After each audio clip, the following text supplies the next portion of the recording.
Chile. An attempt at historic compromise. The real story of the Allende years. By Jorge Palacios.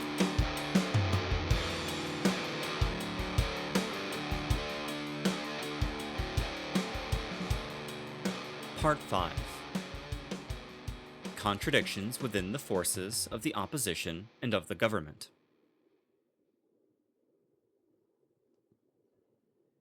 Chapter 11. 4. The Revolutionary Communist Party of Chile. The fundamentally correct Marxist-Leninist position taken by the Revolutionary Communist Party, RCP, toward the UP government cannot be confused with the petty bourgeois opposition to the UP experiment. The RCP, in contradistinction to the radicalized trend we have just analyzed, characterized the popular unity government in a manner that was, in essence, correct. Its opposition to the revisionist plan of peaceful road to socialism is long-standing. As an open public difference, it dates back to 1963. But this struggle began even before, inside the old CP, from the moment its leaders adopted the openly opportunist line of the 20th Congress of the CPSU. As soon as the Allende government was elected, the RCP pointed out, in its organ El Pueblo, in the review Causa ML, and in innumerable pamphlets, the reactionary nature of the CP leadership, which had a decisive influence in the UP, and the opportunism in politics. It pointed out the error of those who believed that this leadership would advance toward socialism. It indicated the failings and limits of the Popular Unity program. It showed the necessity of making the main enemies of the Chilean people the target of struggle by building a united front against them under proletarian and not opportunist leadership. Almost all these theses are contained, for example, in issue number 20 of the review Causa ML, dated November to December 1970, immediately after Allende's accession to the presidency of the Republic. With respect to the future politics of the UP and the government, these articles pointed out what the line of demarcation between the most advanced sections of the UP and the CP leadership would be: the attitude of support for the struggle of the masses. Using all available means, the CP leaders would strive to keep the mass struggle in check, in pursuance of their plan for state capitalism. Causa ML stated, quote, "It is not only the Allende government's attitude towards imperialism, but also its attitude towards the masses that will enable us to decide what it should be called. We will judge according to the opportunities that this government and the parties supporting it offer to the proletariat, the exploited masses, and to all the revolutionary sections of our society to broaden, deepen, and develop their struggles and to channel them towards the conquest of all the instruments of power. This attitude, this readiness to firmly support these struggles to defeat the enemies of the people, is the only consistent attitude for those who call themselves progressive and revolutionary. On the other hand, if they want to block the struggle of the masses and to promote class conciliation by giving the masses the illusion that they are in power and that their problems can only be solved from above, this was precisely what the CP leaders and their supporters would do, they would demonstrate that their goal is not to serve the people and to help them open up the road to their liberation, but to strengthen and consolidate the system of exploitation and to survive by adapting to the rules laid down by the enemies of the people." End quote. This article pointed out to the revolutionaries, and in particular to the members of the RCP, that it was necessary to unite with the UP rank and file in order to promote the positive aspects of the government's program, and, at the same time, to advance the struggle of the masses, combat the opportunist lines, and put forward more advanced programmatic objectives. One of the ways this rank-and-file unity was established was by giving the call to join the Popular Unity Committees, CUPs, 15,000 of which had been formed by the UP during the election campaign, on condition that the masses belonged to these committees and that there were guarantees of democratic procedure. However, after having been used in the 1971 municipal elections, these organizations were dissolved, mainly at the demand of the CP, precisely to avoid pressure from the rank and file against its opportunist line. In June 1971, 8 months into the UP administration, Causa ML published an important review with the RCP leadership. Already, this interview contained an exact and complete characterization of the UP government dominated by the CP and its supporters. Refuting those who claimed to be building socialism with this government, it stated, quote, "Socialism is achieved by overthrowing imperialism and the bourgeoisie, and replacing the dictatorship of the bourgeoisie with the dictatorship of the proletariat. To build socialism, it is not enough for the means of production to be in the hands of the state. It is also necessary for the state to be in the hands of the proletariat. This is not the case in Chile. The UP government, although it tries to claim it represents the proletariat and to make believe that the proletariat is in the government, must accept the presence of imperialism in any of the workings of our economy that interest it. It must accept the economic and therefore the political survival of the big national exploiters by expropriating them with compensation. It must accept the existence of numerous bourgeois institutions controlled by the oligarchy, such as the Supreme Court, and, what is fundamental, it must accept the maintenance of the armed force created by the bourgeoisie. This last point is particularly important because, armed force being the main component of state power, the class character of the state is determined by the class character of the armed force that defends it." End quote. Further on, clearly characterizing the plan of the CP leaders and their conscious supporters for state capitalism, the RCP leadership states, quote, "Down this reformist road, they are seeking to develop themselves economically and politically, to set themselves up as a new bureaucratic bourgeois stratum. They think they can achieve this by managing the state and mixed sectors of the economy." End quote. And further on, quote, "This, moreover, is not new. It corresponds exactly to the situation which the regression towards capitalism has created in the socialist countries governed by the revisionists." End quote. The same document sets out a correct position toward the reformist plans of the government, a position inspired by Lenin's idea that, quote, "The real motive force of history is the revolutionary class struggle. Reforms are a byproduct of this struggle, inasmuch as they are the result of vain efforts to attenuate this struggle, to blunt it." End quote. And by his statement that, quote, "The only firm support for reforms, the only serious guarantee that they are not a fiction, that they are useful to the people, is the independent revolutionary struggle of the proletariat, which does not give up its slogans." End quote.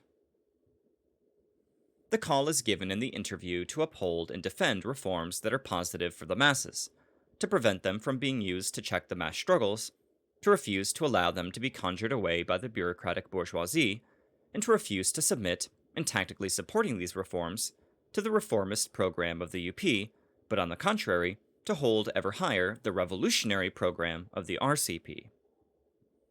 Further on, the RCP leadership points out the danger of a coup d'etat and the plan by U.S. imperialism to use the local armed forces to impose its interests throughout Latin America. Quote, "At present, we are witnessing throughout Latin America a process of increasing participation of the military in politics, which is leading them to exercise ever more direct and intensified control over the state apparatus. In most Latin American countries, the armed forces have for a long time exercised power and governed directly. In other countries, where this has not yet come about, things are headed towards the same situation. Formerly, those who governed and enacted laws relied on the support of the armed forces. In the future, it will be those who have the arms who will govern and enact the laws. The recent past shows us that the coup d'etat, violent or non-violent, is more and more becoming a chronic disease in Latin America." End quote. Then, refuting the old revisionist lie that the threat of a coup d'etat can be averted through compromise, the RCP leadership states, quote, "To promote class appeasement and sacrifice the interests of the masses is neither a correct nor an effective means of checking attempts at a coup. The only valid way to confront subversive machinations and advance along the revolutionary road is to firmly support the struggle of the masses and bring about conditions such that, through this struggle, they're able to smash and liquidate the putschists. The armed momios must be confronted by the armed people. End quote. Lastly, the RCP leadership stated the following policy towards the bourgeois armed forces at a time when the UP and the government were lavishing praise on them. Quote, there are nationalist and anti-imperialist sections in the Chilean armed forces. The only way to enable them to oppose the schemes of US imperialism and ultra-reaction and to win them over to the side of the people is not to weaken the struggle of the masses, but on the contrary, to advance it vigorously forward. Only the most resolute fight by the masses, up to and including armed struggle, can polarize a section of the armed forces on the side of the people. This is what international historical experience teaches us. Reformism is incapable of blocking the advance of fascism. Reformist social democracy has always been the anteroom to fascism. Only the revolutionary struggle of the masses can block the road to fascism. End quote. In addition, numerous documents and articles of the RCP, as well as its actual program, before and during the UP administration, pointed out the ultra-reactionary nature of the high command of the Chilean armed forces and police and recounted the innumerable massacres and acts of repression against the people since Chile became an independent country. As the reactionary offensive and plans for a coup progressed and the UP leaders' praise for the armed forces intensified, these denunciations became more and more vigorous. In proportion as the masses experienced opportunism in action, from a government dominated by the influence of the phony communists, the RCP's denunciations of the latter intensified, showing them to be counter-revolutionaries and not merely mistaken reformists. The party clearly demonstrated the necessity of breaking with such leaders, of creating a new pole of popular regroupment based on a really revolutionary program and strategy. It also pointed out the inconsistency of those who, inspired by the Cuban leaders, considered them to be revolutionary forces, however vacillating and reformist. Numerous RCP publications combated the left adventurist ideas and practices, inspired by Trotskyism, with which certain elements claimed to oppose the dominant reformism. These publications pointed out the necessity of making the main enemies the target of the struggle: US imperialism, the landed oligarchy, and the monopoly and financial bourgeoisie. They demonstrated the necessity, and the first stage of the revolution, the People's Democratic stage, of not dispossessing the urban and rural middle and petty bourgeoisie. On the contrary, while defending the interests of the workers they exploit, it was necessary to offer them guarantees and assurances to win them over to the side of the proletariat, or at least to prevent those who could not be won over from being actively mobilized by the putschist opposition.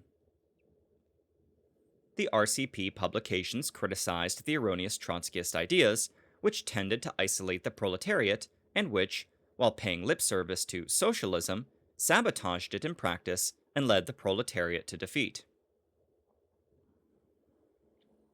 Many analyses by the RCP pointed out the error of those who believed that sort of gradual, mechanical transfer of power to the people could be accomplished by simply forming bodies that proclaimed themselves people's power, rather than mobilizing the masses to smash the revolutionary forces and actually conquer power.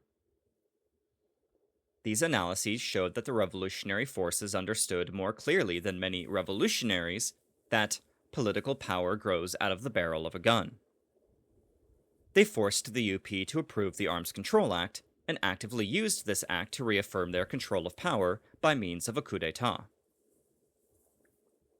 During the final months of the Allende administration, a document of the RCP Central Committee gave an urgent and dramatic call to all those who wished to bar the route to the putschists not to stop at forming small armed groups, which is what was taking place, but to form a united anti-revisionist political leadership, to establish a pole of revolutionary regroupment able to mobilize, organize, and arm the broad masses to resist the coup d'etat that was being mounted.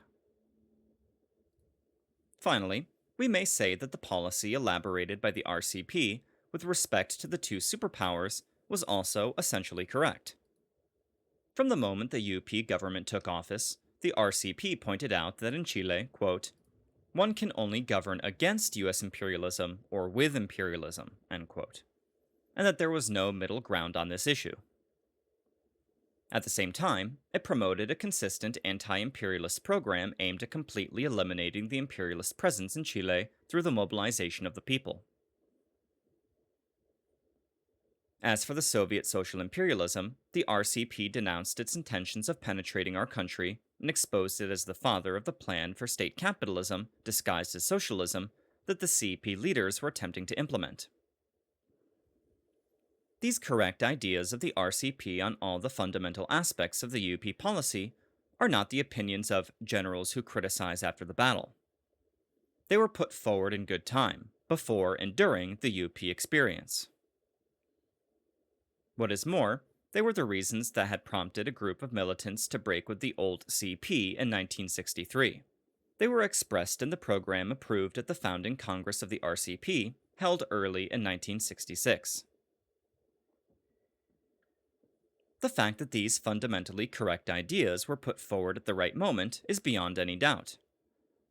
Hundreds of documents are there to prove it: pamphlets, newspapers, posters, leaflets, etc. To deny this fact and present oneself now, after the coup d'etat, as a pioneer in criticizing the UP or as a discoverer of its political and ideological mistakes, to deny that there existed a Marxist-Leninist party with the correct position of principle, is only an additional demonstration of opportunism. What needs to be clarified is the reason why these correct theses did not have a significant influence on the politically more advanced groups within and outside the UP and amongst the broad masses of the people. While the RCP unquestionably played the role of proletarian vanguard on the ideological level, it did not succeed in doing so on the practical level. That is, in grounding its ideas in a powerful mass movement. To shed some light on the causes of this, I now propose to put forward some personal opinions on the question. In the first place, there were, in my opinion, various manifestations of sectarianism in the concrete political activity of the RCP and in some of its tactical formulations. The target of attack was not always centered with the required force and emphasis on the main enemies of the Chilean people, US imperialism, and the most reactionary forces, while at the same time gauging the necessary and correct attack against the opportunist CP leaders according to the level of understanding of the masses and the practical possibility of exposing them through concrete facts. A clear distinction was not always made, although it was in general made by the materials from the RCP leadership, between the consciously opportunist leaders and the rank and file they misled, and between those who helped the opportunists and those who tried to fight them, albeit in an erroneous manner and without understanding their nature. There was sectarianism in practical action with respect to the honest rank and file and leaders of the Popular Unity, the Christian Democratic Party, and other political forces. Practical action to reach agreements, even partial ones, with those who were not in complete agreement and to forge joint action on the points of accord. Often, the necessary ideological struggle was confused with practical action, and those who disagreed were shunned. This lack of more active contacts with the rank and file and leaders of other forces was the result of a sort of complex of a small, marginal party in the face of the two big blocs in which most political activity was concentrated. In general, the RCP worked in a plane that was parallel, and in a certain way collateral, to the activity of the UP forces, or to that of other forces whose members were elements of the masses and with whom joint action was possible. There were, of course, contacts and joint actions, but recognition from these groups, a great direct influence on them, and broader joint activity were not sought with the required energy and initiative. Amongst other reasons, this was due to the error of not freeing some RCP cadres, particularly on the national level, to take up the responsibility of openly representing the party, not only for such contacts, but also to try to break the blockade and conspiracy of silence against the RCP. Because of its lack of political experience, the RCP had difficulty translating the ideas it put forward into political reality. For example, it did not understand in time the necessity of creating broad fronts on the national scale, which would unite the forces around definite platforms of struggle and allow greater contact to be made between the party and the broad masses. Some attempts at the regional level, such as the formation of Netuain Mapu, to advance the struggles of the native people, gave good results. In the absence of a clear policy on this question, the activity of the basic organizations of the party was diluted in numerous mass fronts and did not achieve the political presence and weight that come from the unification and coordination of many such actions and that are expressed in the united fronts of greater proportions. Because of this inexperience and the lack of a structure more steeled in the defense of the party line, errors or shortcomings were committed in the resolution of internal contradictions in the RCP. The party was unable to win over ideologically and politically a considerable number of members influenced by bourgeois ideas, and to separate them from the real enemy infiltrators, and would break with them for want of the strength to convince them, re-educate them, and win them over to the party line. This weakness was clearly taken advantage of by a revisionist agent who had infiltrated the RCP leadership at the founding Congress. Without showing his face, he went about sharpening to the maximum all the internal contradictions that could harm the RCP, and used them to bring in other revisionist agents and mount a secret ploy to destroy the party.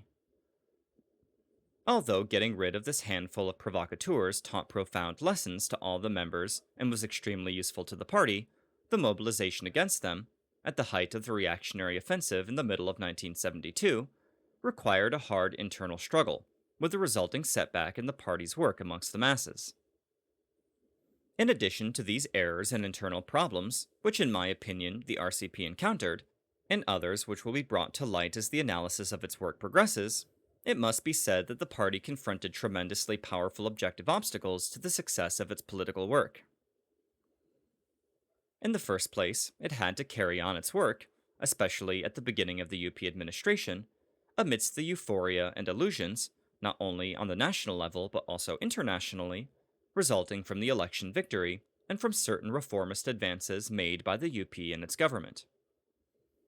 Many honest elements working with the RCP let themselves be carried away by those who maintained that Chile would inaugurate a new road to socialism. Others were won over by less idealistic incentives and obtained positions in the overstuffed state bureaucracy, or were seduced by offers of privilege and profit from those who occupied these positions. Moreover, the fierce hostility towards the Allende government of imperialism, the most powerful internal exploiters, and the most reactionary political forces, who had an interest in presenting the government as Marxist, helped to deceive the people and make them believe that this plan undertaken by the renegades from Marxism was really revolutionary. The fierce offensive of the opposition against the attempt to establish state capitalism, which both the opposition and government called socialism, produced an extreme polarization of forces between the government and the opposition. One was with the government or against it, with the opposition or against it. Under these conditions, although neither of the two really represented the interests of the people, it was extremely difficult to propose a true revolutionary alternative. In the framework of this polarization, the RCP had to struggle against the reformist deception and against the ultra-reactionary forces leading the opposition under the conditions of a system of relatively full bourgeois democracy, but as a revolutionary party, it could not adopt the style of work of the bourgeois parties. While almost all the other parties and organizations worked legally and openly, with offices, meetings of members, thousands of employees, completely legal publications, and wide-scale commercial-type propaganda, the RCP had to maintain an essentially clandestine organization. And it had to do so not only because its members were followed and fired from their work, but mainly because it had a really revolutionary line and was fully conscious of the temporary nature of bourgeois democracy. Both the opposition and the forces supporting the government took advantage of this clandestinity to create a veritable wall of silence around the activities of the RCP, and even about its existence.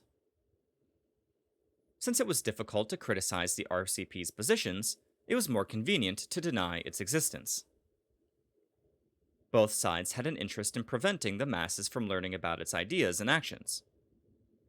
Wanting to show that the government and the UP were trailing behind Mir, or even that they were led by it, in order better to attack them, the opposition press often quite consciously credited struggles organized by the RCP to Mir or to others. While the newspaper of the big landlords in Cautín province, for example, screamed loudly and ran headlines almost every day against the peasant struggles led by Netuain Mapu, pointing out that this was led by the RCP, these news items were reproduced by the other newspapers without any mention of these organizations or crediting these struggles to others. The participation of the RCP delegates to the CUT Congress, where, for the first time, amidst the attacks and threats of the revisionists, they put forward revolutionary ideas, was totally ignored by the press. The RCP workers and students who distributed leaflets to the delegates at the CUT Congress were brutally repressed by the police, and some of them were jailed. The newspaper, El Siglo, described them as fascist provocateurs.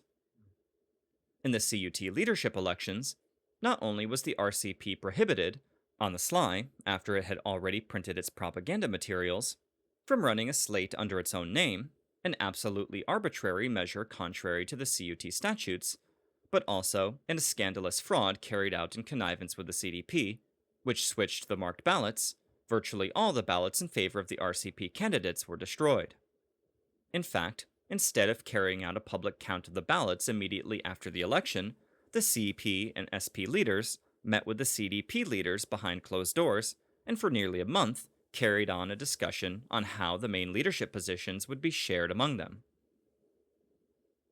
Then, to guarantee this top-level allotment, they gave themselves more than 80% of the vote. To the RCP, which during a previous election had won 2 seats on the CUT Provincial Council in Santiago, where there is the highest concentration of workers in the country, they only gave something like 0.5% of the vote. The RCP presented as candidates for the provincial councils and the national council of the CUT over 200 members, all leaders of mass organizations. However, there were unions whose president, running as candidate for the CUT, appeared as having received no votes, not even his own. The fraud was that brazen, for its cowardly perpetrators were certain of not getting caught. In fact, this election was one of the most shameful swindles carried out by the agents of social imperialism and by some of their accomplices in the UP, and it was done with the connivance of the agents of US imperialism. This shows, by the way, that they have no trouble getting together when it comes to deceiving the workers. The campaign of ostracism and silence against the RCP, that in many respects is still going on today, was not only waged by the opposition parties and instruments of propaganda, and by those on the government side who were most connected with the CP leadership. Because of their sympathy or links with the Cuban Revolution, this policy was also practiced by the small parties in the UP who expressed differences with the CP and by Mir. The hostility of the Cuban leaders towards the entire Latin American and world Marxist-Leninist movement is very well known. Not only did they refuse the Marxist-Leninist organizations the right to participate in the anti-imperialist meeting in Cuba that gave birth to the Latin American Solidarity Organization, OLAS, but they also made enormous efforts to organize factions within these organizations and destroy them. Putting forward false revolutionary alternatives inside and outside the Marxist-Leninist organizations, they played the role of splitters, a role that the phony communist parties could not play in these circles because of their undisguised opportunism.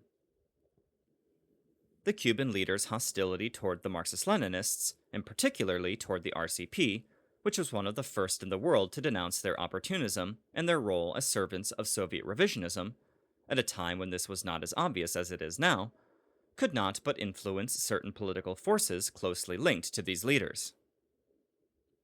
Thus, for example, Mir did not stop at passively and enthusiastically accepting the credit for struggles organized and led by the RCP, but in some cases went so far as to claim RCP members assassinated by the police as its own. This was the case with Eladio Camano, a member of Spartacus, the RCP youth organization, whom Mir attempted to accompany to the cemetery with the banners of the FER, claiming he was a member of this organization created by Mir. Finally, the RCP could not, both because of the interests it represented and for reasons of principle, adopt the big business advertising style that was used by both the opposition and the government parties. These parties, either because they represented powerful economic interests or used the apparatus of government, or because they were supported by one of the two superpowers, or by satellite institutions of the superpowers, such as the CIA, the Vatican, the KGB, social democracy, etc., could count on multi-millionaire means to deceive public opinion.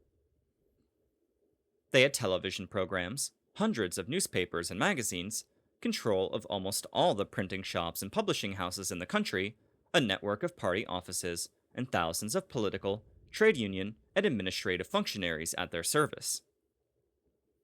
In short, they used a gigantic machinery of deception oiled with millions, not of escudos, but of dollars.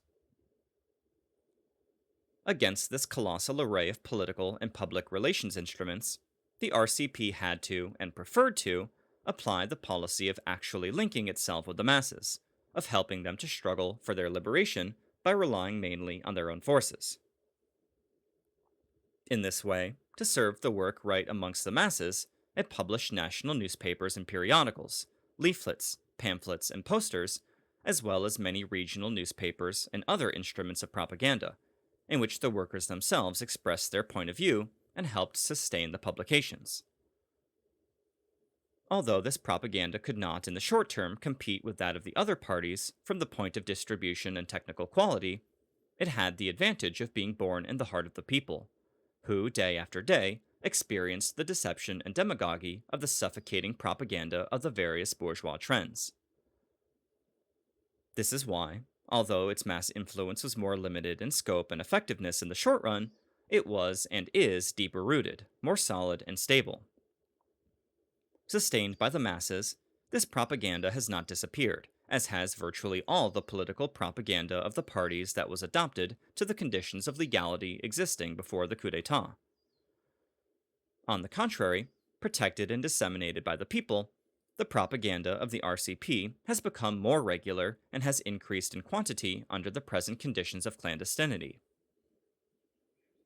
From the coup d'etat to this date, April 1977, to mention only the RCP newspaper El Pueblo, more than 50 issues have appeared, published underground in Chile.